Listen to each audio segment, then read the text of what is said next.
Metrópolis con ustedes. Ha sido la semana del informe de la OEA, ha sido la semana de la reacción del gobierno dominicano, ha sido la semana de la violencia, como siempre, pero también tenemos a un viejo y querido amigo de Metrópolis que se va a integrar en la segunda parte del programa, que es nada más y nada menos que don Sergio Sarita Valdés, que cuando viene aquí todo el equipo dice, pero que don Sergio, el doctor Muerte, recuerda a Carlitos que yo lo bauticé, y vamos a hablar con el doctor Sergio Sarita Valdés de una ley que me adelanto a tomar partido, no debe promulgarse, que es la ley de armas, y hablaremos con él de todo lo que él sabe. Y tenemos a un joven que de nuevo nos visita, es el licenciado Greydis Joel Roa Chalas.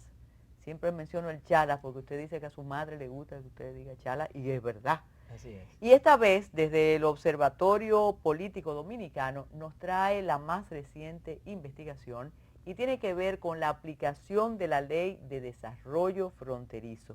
La primera vez que leí y conversé con Chalas Roa, dije, este trabajo debe conocerse, y no es casualidad o qué buena la casualidad que haya coincidido con el doctor Sergio Sarita Valdés, porque sé que le va a interesar ese estudio y de alguna manera lo va a comentar en una de las columnas más leídas de los periódicos nacionales que tienen en el periódico Hoy. ¿Cómo comienza esta investigación y cuáles son los principales hallazgos? Y bienvenido a Metrópolis. Gracias, Carmen. Buenas noches y buenas noches a todos los televidentes del programa Metrópolis. Le agradecemos la oportunidad que nos da de estar una vez más en su espacio y les recordamos que venimos en representación del Observatorio Político Dominicano, el cual es una iniciativa de la Fundación Global Democracia y Desarrollo, a través del cual se pretende impulsar el debate público a través de temas sociopolíticos de impacto nacional y con el rigor de objetividad que caracterizan las investigaciones del OPD. En este caso venimos a compartir, como usted decía, los resultados de una investigación que hemos hecho sobre la Ley de Desarrollo Fronterizo. Y la hemos llamado Balance a la Ley de Desarrollo Fronterizo, entre el olvido y la necesidad de progreso. El motivo de esta investigación es debido a que en la República Dominicana tenemos diferentes niveles de desarrollo económico, diseminados en sus 31 provincias y el Distrito Nacional. Pero hay una gran diferencia en el desarrollo a nivel provincial. Si comparamos las provincias de la frontera con las provincias del resto del país, observaremos que la brecha en el desarrollo económico y social es bien grande.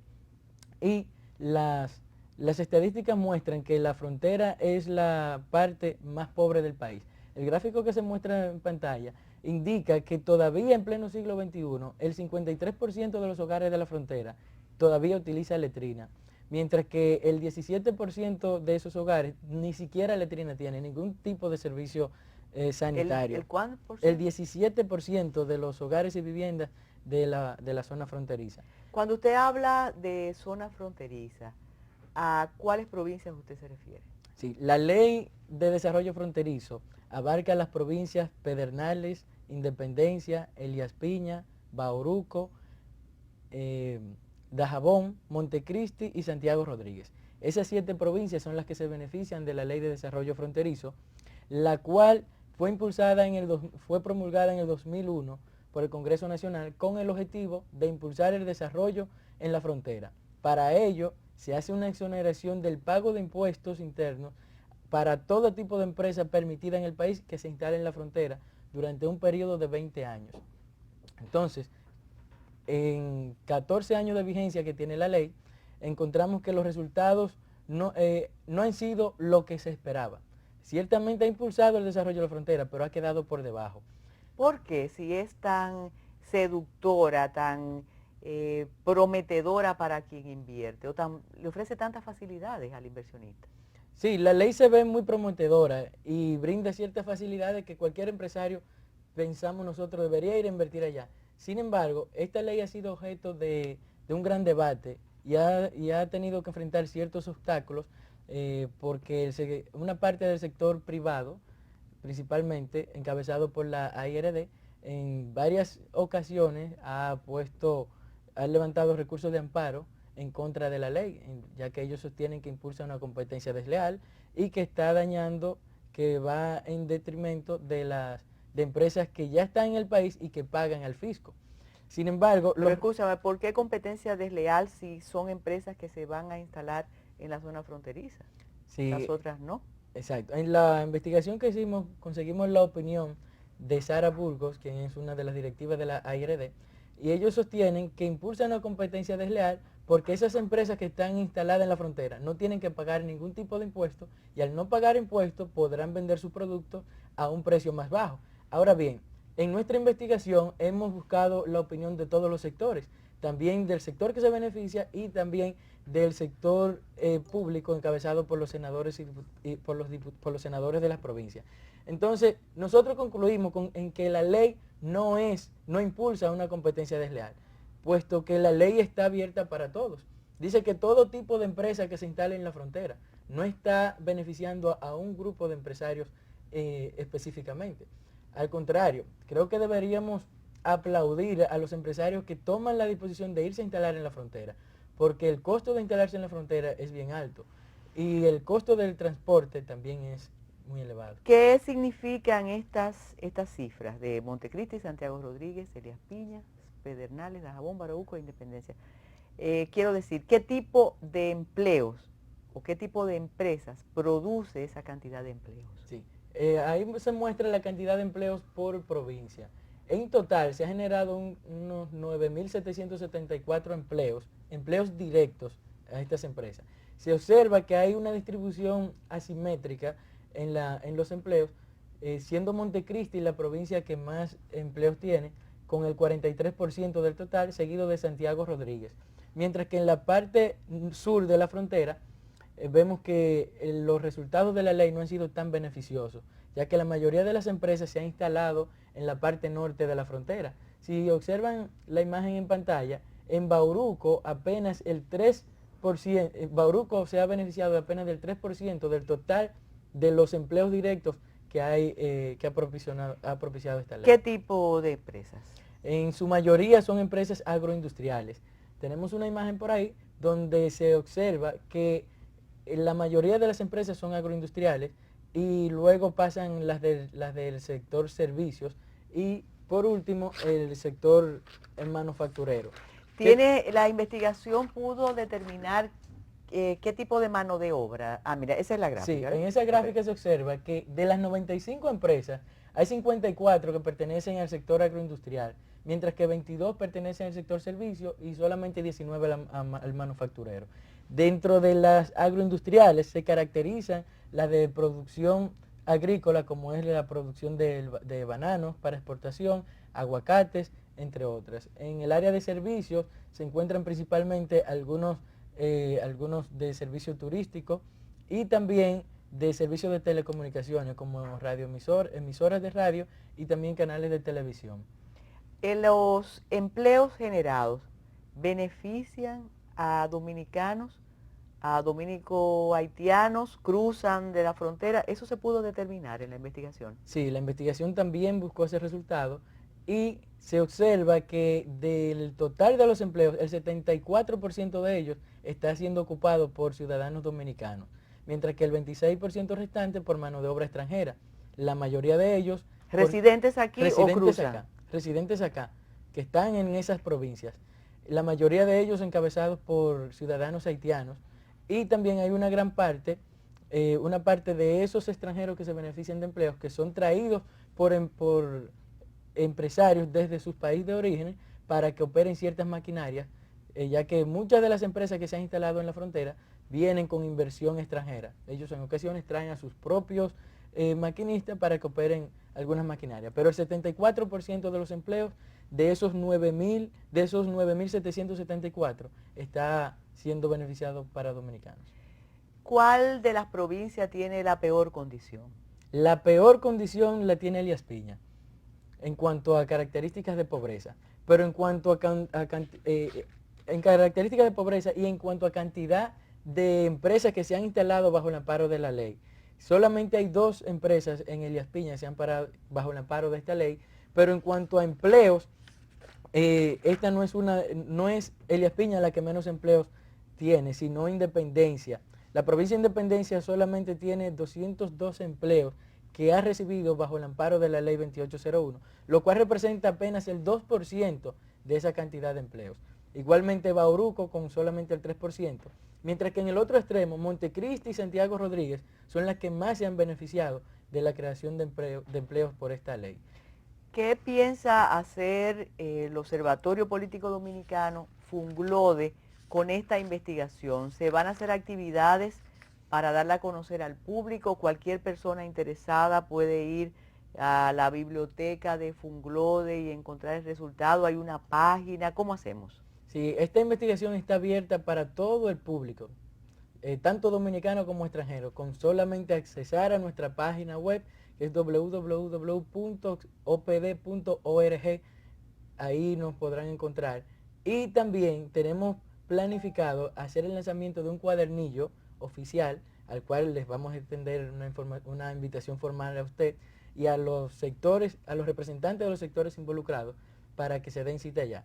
Actualmente está disponible en nuestra página para todo el público de forma digital, pero próximamente estaremos preparando un cuadernillo, será un lanzamiento formal para que todos los sectores involucrados y también toda la población que esté interesada pues también pueda tenerlo de manera física. Licenciado, a veces desde la capital, desde el distrito, del polígono central, analizamos, estudiamos y vemos la realidad de otros lugares, pero las personas estudiadas, las personas que provocan la investigación, desconocen eso. Este resultado o este trabajo fue con la participación de alcaldes, de regidores, de gobernadores, de senadores, diputados de esas provincias, o ustedes hicieron ese trabajo sin tener ningún contacto con esas autoridades. No, nosotros tuvimos contactos directos con los representantes de los diferentes sectores que se ven afectados por la ley. En cuanto al sector público, consultamos la opinión de los senadores de cada una de las provincias que se benefician de la Ley de Desarrollo Fronterizo. ¿Por qué de los senadores? Bueno, porque los senadores forman parte del Consejo de Coordinación de Desarrollo Fronterizo y ellos ellos defienden la posición de la ley e incluso proponen que una modificación en la ley, esta debe recibir mayor cantidad de incentivos para atraer empresas. Pero también en cuanto al sector privado, contactamos la opinión de la AIRD, representada en esta ocasión por una entrevista que le hicimos a la licenciada Sara Burgos, y también consultamos la opinión de algunas empresas que ya están instaladas en la frontera.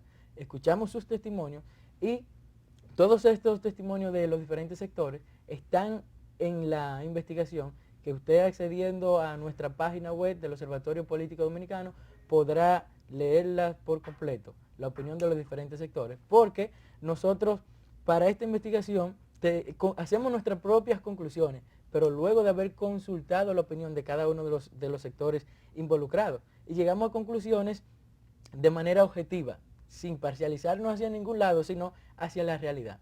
Entendemos que la ley sí ya amerita de una modificación, pero debe ser una modificación en la que se logre el consenso de todos los sectores productivos, tanto el sector público como el sector privado, porque es la única forma en que se pueda llevar el desarrollo a la zona fronteriza, de forma tal que el sector privado que actualmente se opone a la ley deje de oponerse y más bien haga esfuerzos para invertir en la frontera, y también que el sector público cree las condiciones para que ese sector empresarial que aún no se ha decidido invertir, pues también se sienta motivado a hacerlo.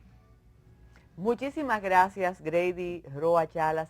Esperamos el cuadernillo y esperamos la convocatoria. De verdad, gracias por estar con nosotros y por tan interesante trabajo que ha hecho el Observatorio Político Dominicano. Cuando regresemos, el doctor Sergio Sarita Valdés con ustedes y con nosotros.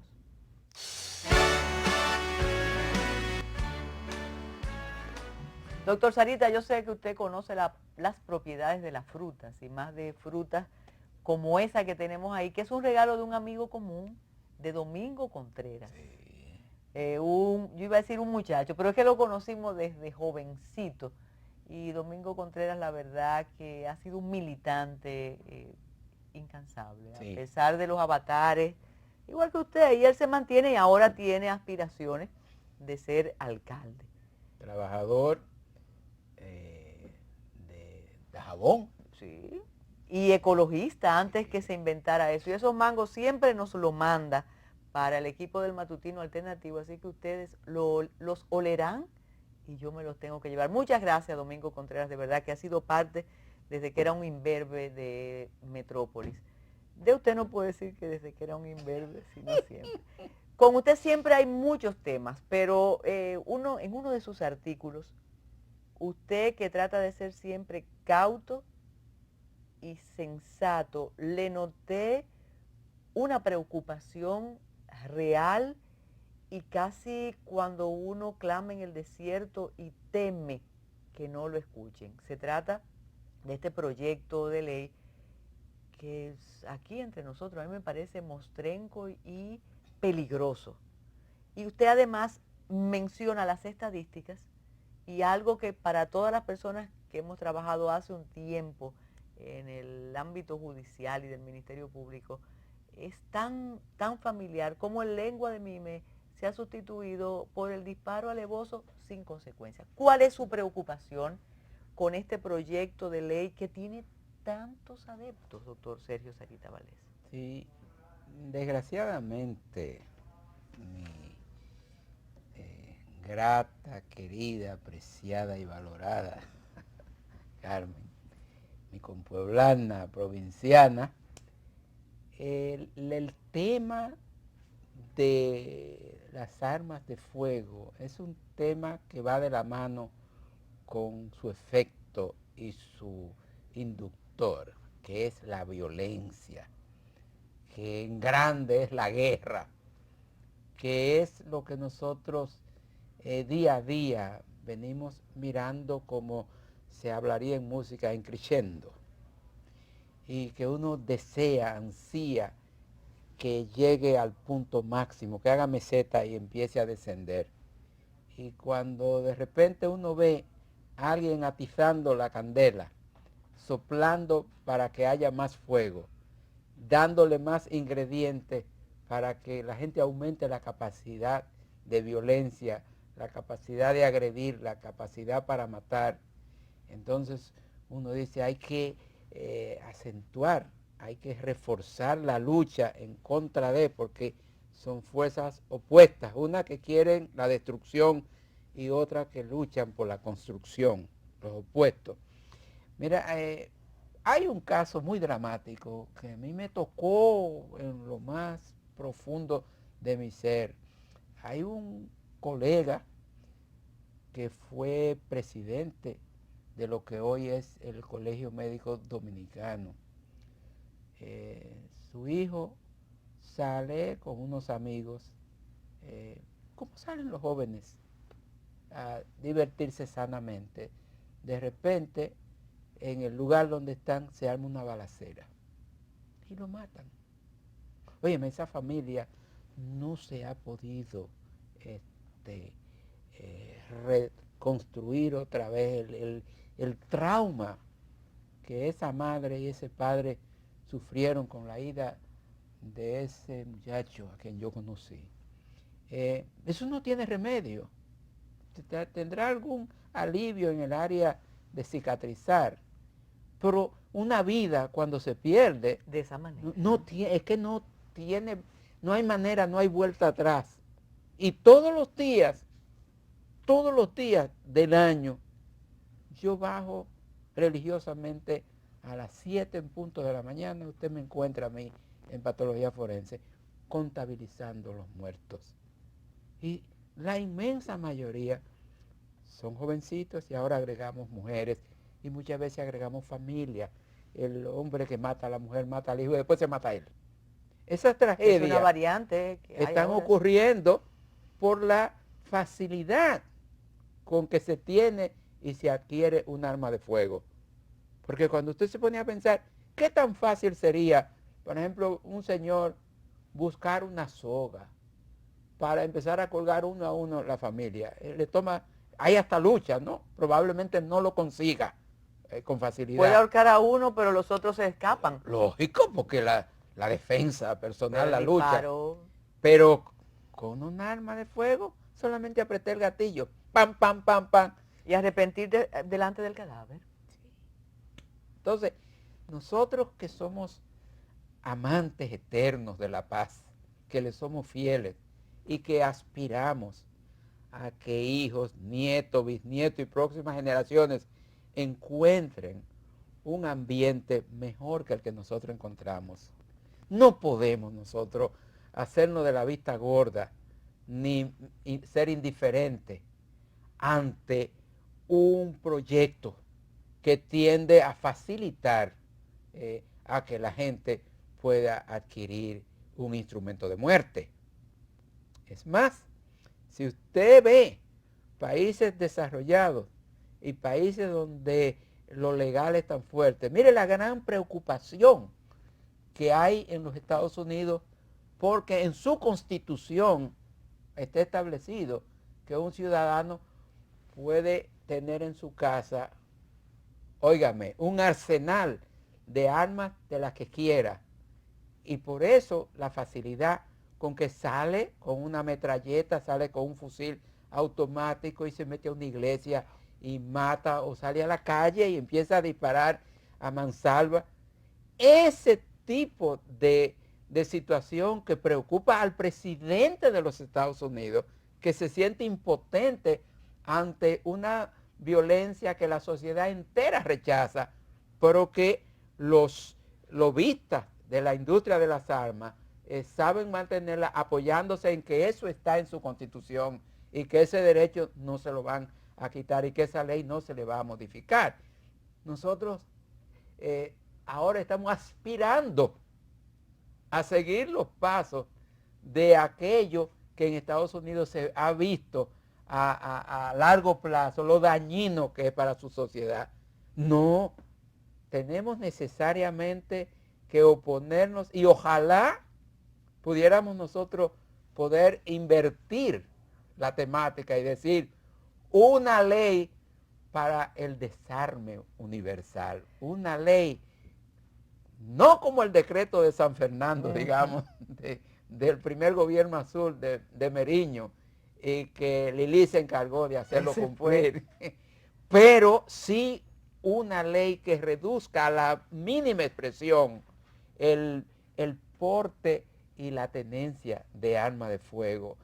El arma de fuego no sirve para sembrar, excepto terror, miedo y regar sangre. Pero el arma de fuego, tal y como lo dice su nombre y para lo que está hecho, es para agredir, para agredir. Doctor, hay un detalle que me llama la atención, que cuando se hace el análisis de este proyecto no se establezca. Y usted con su experiencia, esa es la ventaja, por eso los orientales quieren tanto a las personas mayores, porque la experiencia ayuda mucho. La ley 36, yo creo que nunca se ha cumplido, doctor. Y yo he dicho en otros espacios que yo invito a cualquier legislador a que me busque un condenado por violación a la ley 36 y no lo vamos a encontrar. Entonces, si no hemos podido aplicar esta ley y nos han impedido de controlar el porte y la tenencia de armas, este proyecto lo que va a decir es como nos vencieron, no pudimos controlarlo, ármese la población dominicana. Una guerra civil que están planteando. Lógico, y entonces caeríamos en la cuestión que usted dice, bueno, como los delincuentes están armados, armémonos también. Exacto. Entonces lo que vamos a tener es una población armada y iríamos al ojo por ojo y diente por diente y como decía Gandhi, ojo por ojo y el mundo terminará ciego. Exactamente. Cuando regresemos, continuamos con el tema y otros tópicos más que va a tratar el doctor Sergio Sarita Valdés.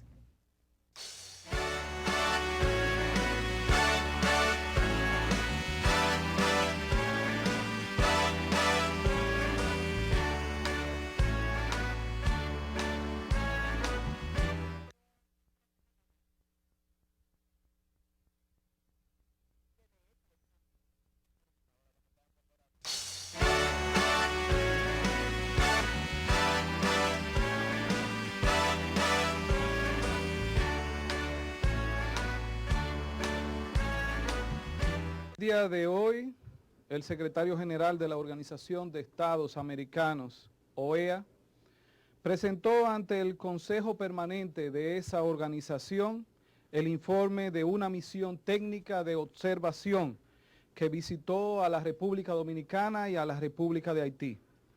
En su documento, la misión recogió las acciones desplegadas, los actores con quienes compartió, así como los lugares que visitaron.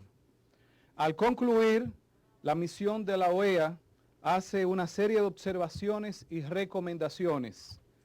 Luego de tomar conocimiento del informe, el gobierno dominicano desea hacer las siguientes precisiones.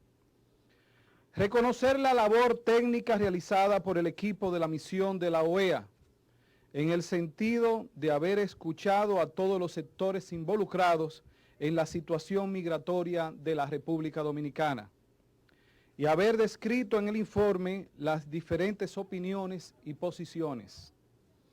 Sin embargo, verifica también que no existe correspondencia entre el contenido descriptivo del informe y el conjunto de conclusiones y propuestas que plantea. La parte descriptiva del informe es una clara demostración de que las acusaciones que se han vertido durante las últimas semanas contra la República Dominicana son falsas e infundadas, en específico las referidas a una inexistente crisis humanitaria y de supuestas violaciones sistemáticas a los derechos humanos. Sin embargo, las conclusiones y recomendaciones parten de premisas no sustentadas por el propio informe. Por ejemplo, retomando la mencionada situación humanitaria, entre comillas, y sugiriendo la necesidad de una mediación entre ambos países para resolver disputas migratorias, entre comillas. La República Dominicana reafirma que no ha solicitado ni requiere la intermediación de la Secretaría General de la OEA por entender, primero, que no existe actualmente un conflicto entre ambos países que amerite tal cosa. Segundo, que la política migratoria dominicana y sus mecanismos de aplicación son de la exclusiva competencia de nuestro Estado y no son objeto de negociaciones. Y en tercer lugar, recordamos que existen los mecanismos de diálogo bilateral entre ambos países y que se podrán restablecer tan pronto como el gobierno haitiano deponga su actitud de desacreditar a la República Dominicana como mecanismo de evasión de su responsabilidad para con la población haitiana. Finalmente, el gobierno de la República Dominicana reitera su compromiso de seguir trabajando por la debida identificación y regularización de quienes habitan en su territorio y por la protección y garantía de los derechos humanos de toda persona que esté en el territorio de nuestro país. Muchísimas gracias. Doctor, cuando se habla de este tema, nosotros decimos, bueno, es tan insensato armar una población como la nuestra que eso no va a pasar. Sin embargo, yo me atrevo a decir, sin ningún sondeo y sin hablar con un amigo mutuo que es Rafael Acevedo, que la mayoría tiende a apoyar ese proyecto que nos permita armarnos. ¿Usted cree que no nos hemos dado cuenta de la peligrosidad de ese texto si se convierte en ley? Mira, por eso es que decía que tenemos que sonar la alarma.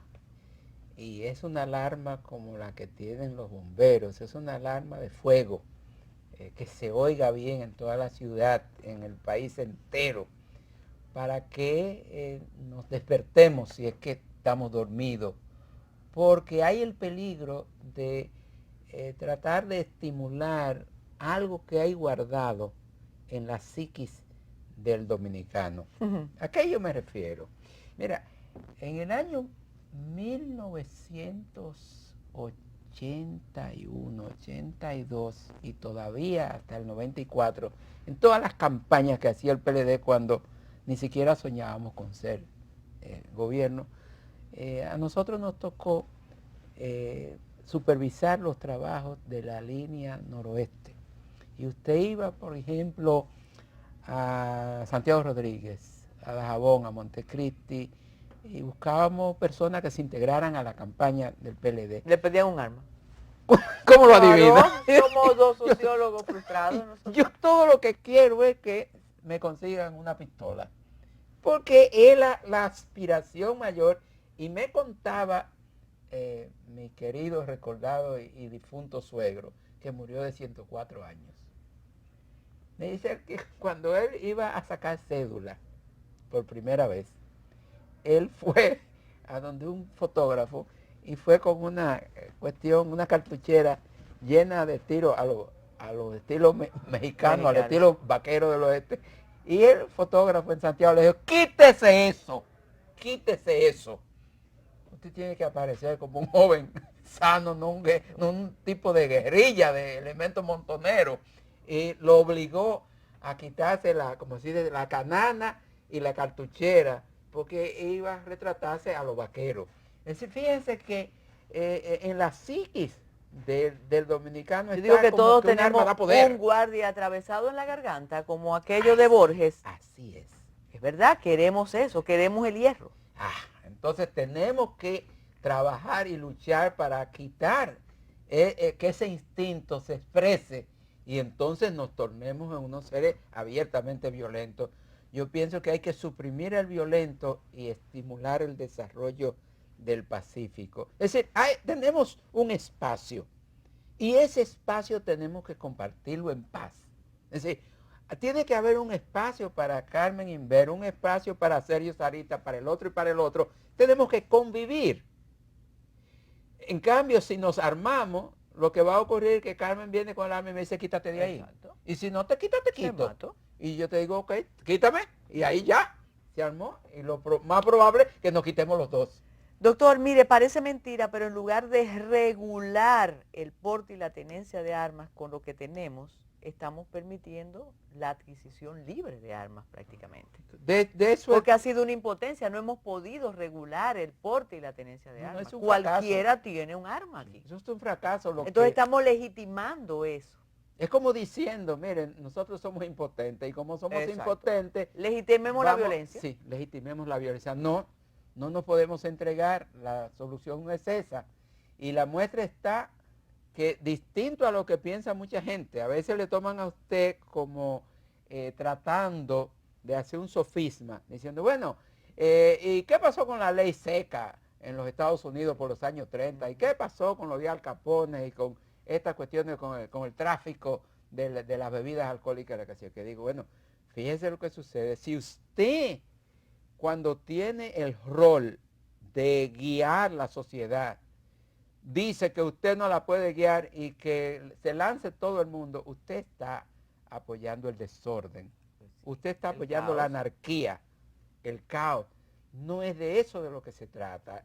Realmente el liderazgo, la guía, la dirección de una nación, de un conglomerado del mundo por los senderos de paz es algo que requiere obligatoriamente tenacidad, persistencia, mucha fe.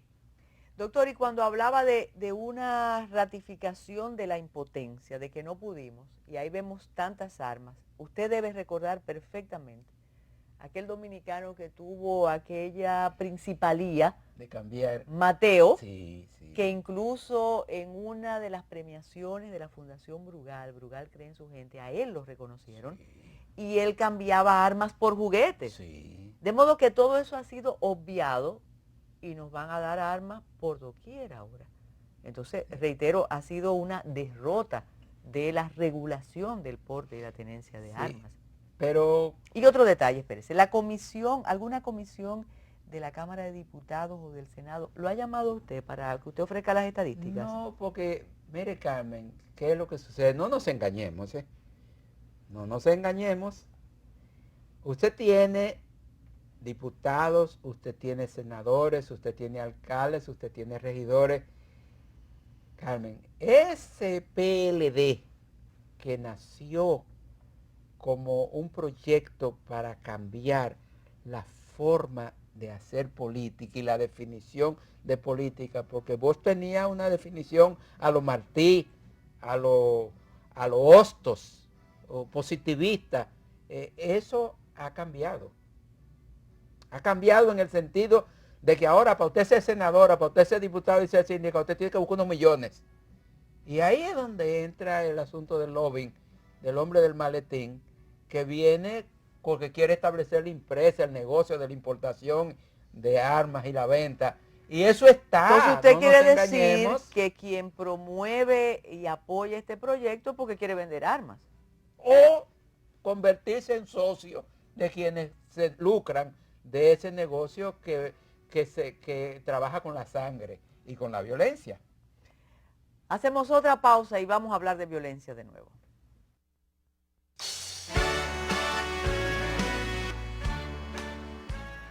Poderoso caballero es don Dinero. Sergio Sarita Valdés, aparte de lo que hemos hablado con preocupación de las armas y de la regularización, las pruebas a veces van en contra de las emociones. Hace un tiempo aquí se hablaba de ola de violencia, yo decía que no, que aquí no hay ola de violencia, que nosotros vivimos en una sociedad violenta. Y que cuando decimos ola, como las olas, tú surfeas esa ola y ya.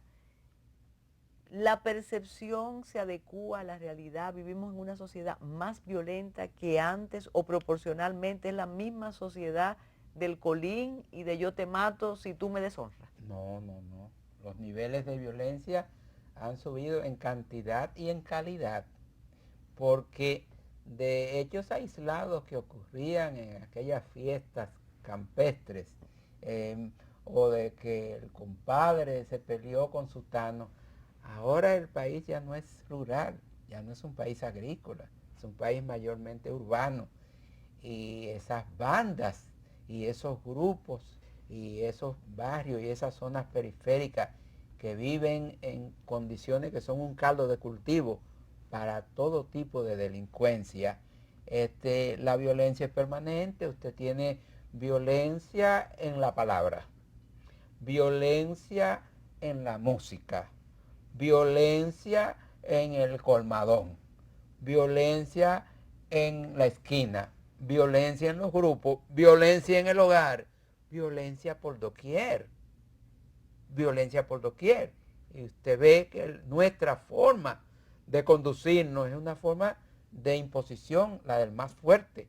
Y eso solamente a través de educación y mejora en las condiciones sociales en que se debate la población en grandes dominicanas, con unos niveles de pobreza que avergüenzan y con una insalubridad que estamos tratando de combatirle, pero que es real, porque si nosotros no podemos garantizar agua potable para la población, para cada hogar, y para desgracia la naturaleza nos dice a nosotros, pues ustedes van a tener 3 meses sin agua, de sequía.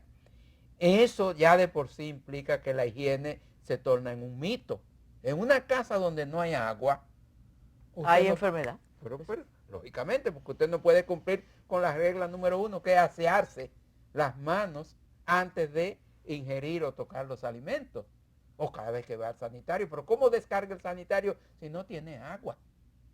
Esta situación, todo esto es un caldo de cultivo para sacar a la gente de la quietud de su hogar. Si usted no tiene garantía de energía eléctrica, ni siquiera un abanico puede tener adentro de la casa, usted lo que quiere estar fuera de la casa.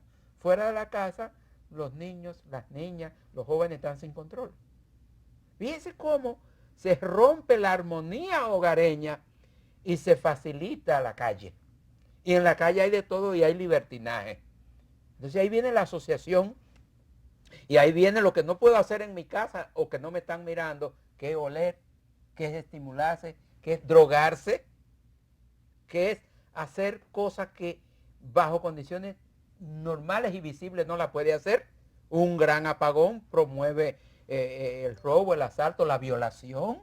Intuyo por lo que usted está diciendo y por sus artículos, que usted considera que el narcotráfico es un elemento que ha prohijado el aumento de la violencia. Definitivamente, definitivamente. Y estimula y se nutre de esto, porque los que tienen esos territorios para vender las drogas, lo hacen a base de violencia, imponiéndose.